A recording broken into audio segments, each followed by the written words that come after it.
नमस्कार साथियों, मेरा नाम सोनम पाठक है और आप सबका मैं चहल एकेडमी के इस प्लेटफॉर्म पर बहुत बहुत स्वागत करती हूँ। सबसे पहले आप सबको महाशिवरात्रि की बहुत बहुत शुभकामनाएं। आप सब लोग जिस पावन उद्देश्य के साथ इस तैयारी में लगे हुए हैं, महादेव की विशेष कृपा आप पर बरसती रहे और आप शीघ्र अतिशीघ्र यहाँ से रिजल्ट लेकर जल्दी ही अपने सपनों को साकार कर सके, यही मेरी आप सबके लिए शुभकामनाएं हैं। तो चलिए दोस्तों, बिना समय गंवाए शुरू करते हैं हम आज का विषय। आज हम लोग पॉलिटी का एक इम्पॉर्टेंट थीम लेने वाले हैं जो लगातार सुर्खियों में बना रहा और इस पे ऑलरेडी प्रश्न भी पूछा जा चुका है, क्योंकि बीपीएससी इस पर पहले से ही प्रश्न पूछ चुकी है और बीपीएससी में प्रश्नों की पुनरावृत्ति होती है और ये मुद्दा इस साल लगातार सुर्खियों में रहा है, तो ये हमारे एग्जाम के लिए इम्पॉर्टेंट हो जाता है। जी हाँ, मुद्दा है समान नागरिक संहिता का। आप सब ने न्यूज में सुना होगा कि उत्तराखंड स्वतंत्र भारत में वो पहला राज्य बन गया है जिसने यूसीसी को लागू किया है। तो हम समझते हैं कि यूसीसी क्या होता है। यूसीसी को हम समझे उससे पहले मैं आज लेकर आई हूँ आपके लिए एक प्रश्न। सबसे पहले हम देखेंगे कि यूसीसी के संदर्भ में कैसे प्रश्न पूछे जाते हैं। तो यूसीसी के संदर्भ में बीपीएससी ने जो प्रश्न पूछा है वो प्रश्न है, भारत की समृद्ध विविधताओं को ध्यान में रखते हुए भारत में एक समान नागरिक संहिता को लागू करने के पूर्वानुमानित सकारात्मक और नकारात्मक परिणाम क्या हो सकते हैं, व्याख्या करें। मतलब अगर हम इसको लागू करें तो इसके पहले क्या ऐसे प्रभाव है जो हो सकते हैं, पॉजिटिव नेगेटिव पूरा आपको बताना है। तो ये प्रश्न है हमारे सामने, इस प्रश्न को हम सॉल्व करने का प्रयास करेंगे और साथ ही समझेंगे यूसीसी। दोस्तों, यूसीसी यानी समान नागरिक संहिता एक ऐसी संहिता है जो इस बात की अपेक्षा रखती है कि सभी के लिए समान कानून होंगे, उनका कोई विशेष व्यक्तिगत कानून नहीं होगा।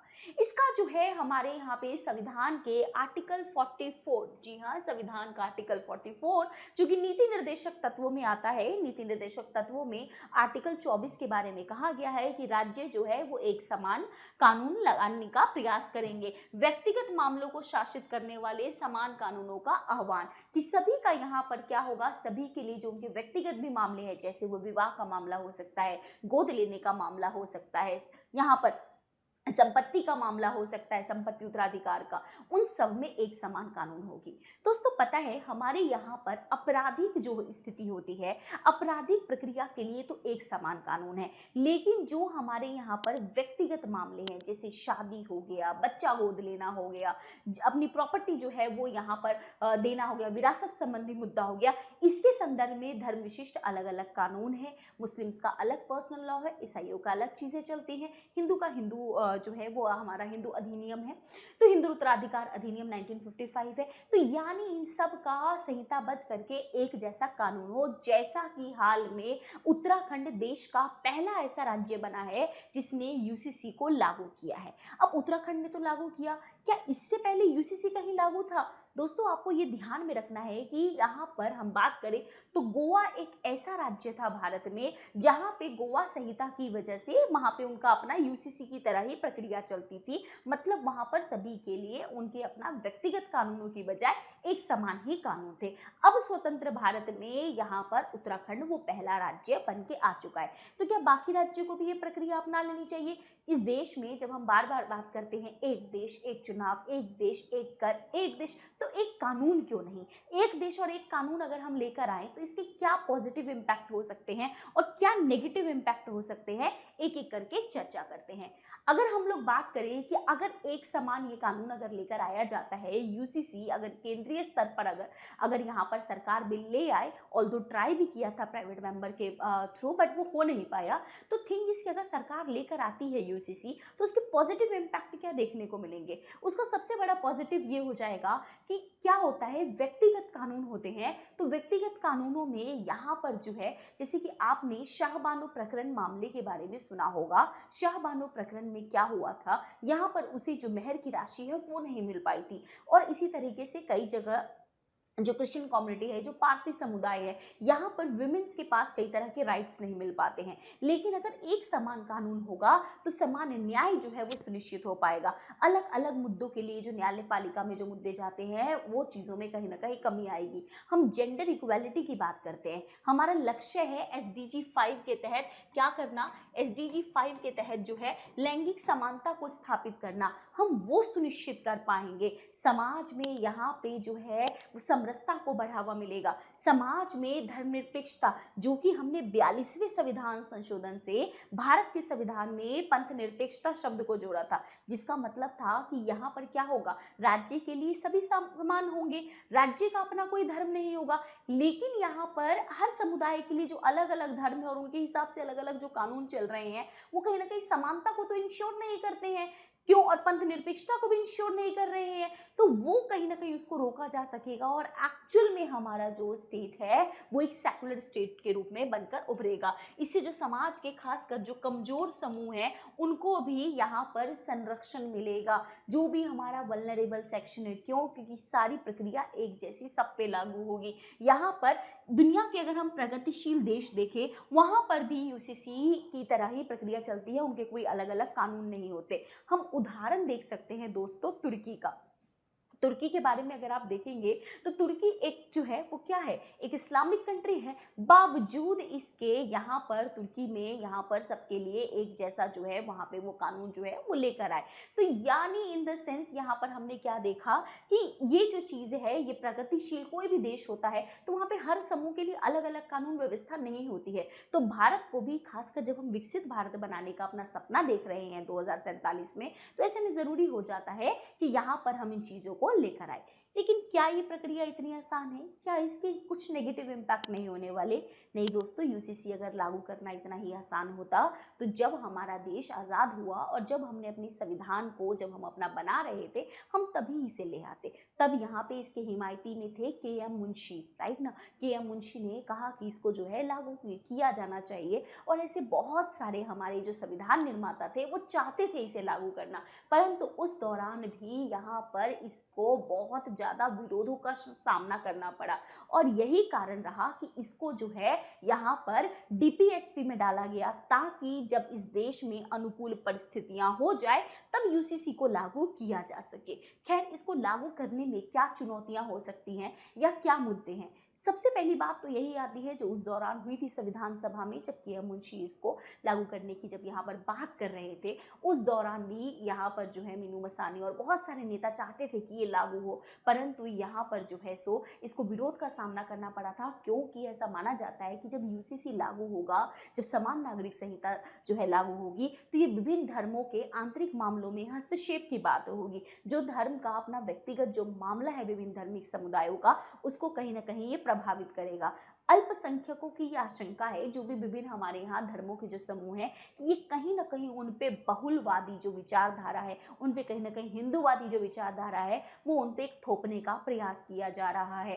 और सबसे बड़ी बात ये भारत की, हमारी जो भारत की भूमि है दोस्तों वो विविधतापूर्ण है, हमारे यहाँ पर एक जैसी स्थिति नहीं है। जैसे कि आप अपने समाज में देखेंगे, उत्तर भारतीय समाज में देखेंगे तो यहाँ पे पैट्रियार्की बहुत देखी जाती है, लेकिन अगर आप केरल में देखेंगे या आप मेघालय का समाज देखेंगे, मेघालय का समाज जो जनजातीय समाज है वहां पर आपको मातृवंशीय जो व्यवस्था है, मातृवंशीय परिपाटी आपको देखने को मिलती है। अब उन मातृवंशीय परिपाटी में अगर हम बिल्कुल इस तरीके के उत्तराधिकार के नियमन, जहाँ पे माँ से बेटियों को संपत्ति दी जाती है, वहाँ अलग सिस्टम चलता है। लेकिन अगर हम एक जैसा ही बिल्कुल कानून लेकर आ जाएंगे तो कहीं ना कहीं ये हमारे जनजातीय समुदाय के लिए भी खतरा है। इवन उत्तराखंड ने भी जब अपना UCC लागू किया है उसमें उसने इस प्रोविजन से जनजातियों को बाहर रखा है। तो ये एक बड़ा जो है ये एक पॉइंट आप बता सकते हैं। इसमें प्रारूपण की समस्या, क्या चीज़ें कैसे ड्राफ्ट की जाएंगी, इसके लिए भी हमें विशेषज्ञ चाहिए होंगे, जिसके जो है समस्या देखने को मिल सकती है। इसके अलावा सबसे बड़ी बात है संवैधानिक टकराव। अब टकराव कैसे, जैसे कि व्यक्तिगत जो कानून वगैरह होते हैं ये अपना राज्य का अपना मामला है और यहाँ पर अगर इसके संदर्भ में ये चीज़ जो है वो संवृत्ति में आ रही है तो ऐसे में ये संवृत्ति सूची और राज्यों के बीच में यहाँ पे टकराव देखने को मिल सकते हैं। इसके अलावा एक टकराव हमें देखने को मिल सकता है आर्टिकल 14 और आर्टिकल 25 में। आर्टिकल जो 14 है जो कि बात करता है समानता की, और आर्टिकल हम बात करें 25 की, ये बात करता है कि जो धार्मिक मामलों की, कि हर व्यक्ति का धार्मिक स्वतंत्रता, उसका अपना अधिकार है। तो इन दोनों में जो टकराव है, इसका गतिरोध जो है वो कैसे निकाला जाए, ये भी इसका एक बड़ी समस्या जो है हमें देखने को मिल सकती है। दूसरा, अगर बिना विचार विमर्श के यूसीसी को लागू कर दिया जाता है तो हो सकता है कि जो स्थिति है वो थोड़ी तनावपूर्ण हो जाए।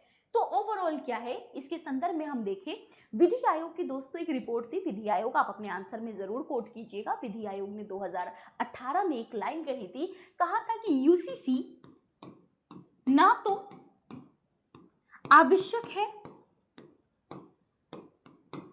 ना ही वांछनीय, मतलब यूसीसी को लागू करना इतना एसेंशियल नहीं है, इतना आवश्यक नहीं है। तो विधि आयोग तो खुद ही मना कर चुका है, फिर भी क्या यूसीसी को लागू किया जाना चाहिए?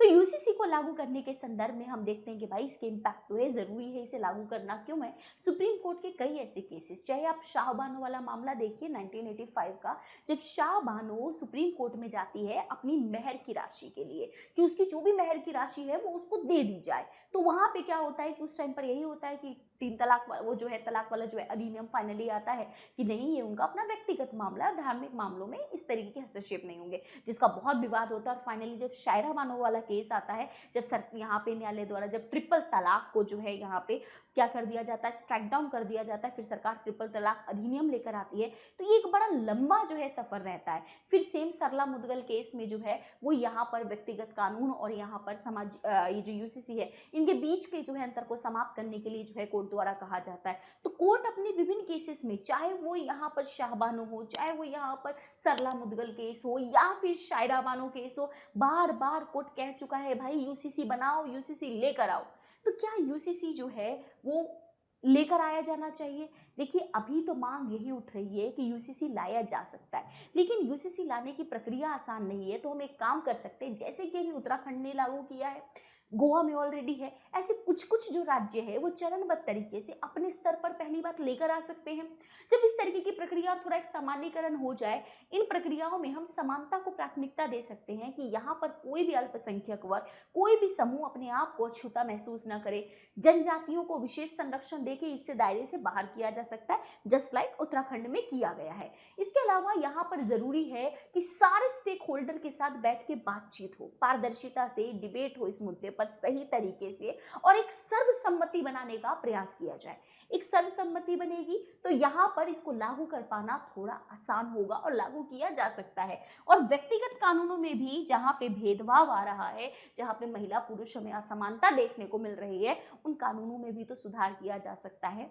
तो ओवरऑल अगर हम निष्कर्ष देखें तो क्या है, एक प्रगतिशील, एक सर्वसमावेशी, लैंगिक जो है समावेशी, एक निष्पक्षतापूर्ण और अपने विकसित भारत के जो है अपने सपने को पूरा करने के लिए क्या किया है, यूसीसी में कुछ वांछनीय सुधारों को लागू करके इसे लेकर आया जा सकता है, जैसा कि हाल में उत्तराखंड द्वारा किया गया है। बाकी राज्य भी इस तरीके से प्रयास कर सकते हैं, लेकिन सबसे पहले आवश्यकता इस बात की है कि इस पर एक व्यापक गहन जो है चर्चा हो, एक कमेटी बने और जो भी इससे जुड़े हुए मुद्दे हैं उन मुद्दों को एड्रेस किया जाए और उसके बाद इसे लागू किया जाए। तो ये था हमारा कंप्लीट यूसीसी। अब हमने जब इसे पूरा हमने समझ लिया है, तब जाहिर सी बात है आप इस प्रश्न को अटेम्प्ट कर सकते हैं। ठीक है, इस क्वेश्चन को अटेम्प्ट करने का कोशिश कीजिएगा। बाकी कैसा लगा आपको ये video, just let us know in comment section. फिलहाल इस वीडियो में इतना ही है, मिलेंगे आपसे नेक्स्ट वीडियो में। Thank you very much. जय हिंद।